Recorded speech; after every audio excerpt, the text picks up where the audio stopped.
I'm convinced that the pace that we read the Bible is maybe more of a factor than we tend to realize. I think one thing that is really common is that people, January the 1st, decide this is the year when I'm going to read my Bible. And it's commendable, it's a great thing to do, but sadly the vast majority seem to struggle to get through January. And I think the reason is not so much because it's January, but because it's Exodus, Leviticus.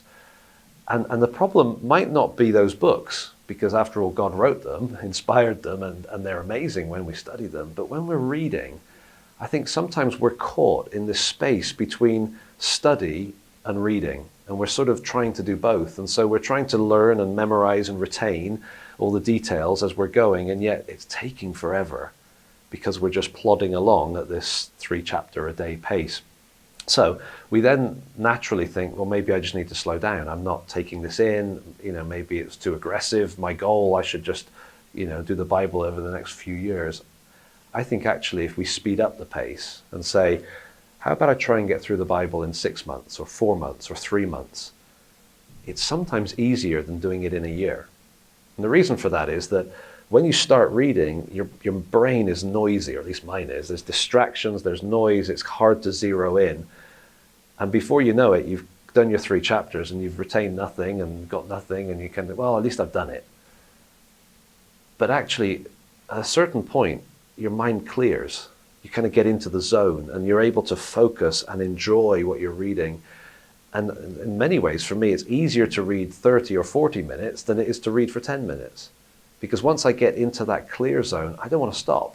I've got an appointment, I need to go. Just one more chapter, Lord, let the traffic lights be green. And I've got that desire to be there. And so I would encourage people, if you're struggling with once a year pace, try a faster pace. You might find it's actually easier. Obviously, you're not learning, studying, memorizing, trying to take on every detail, but you're letting it wash over you.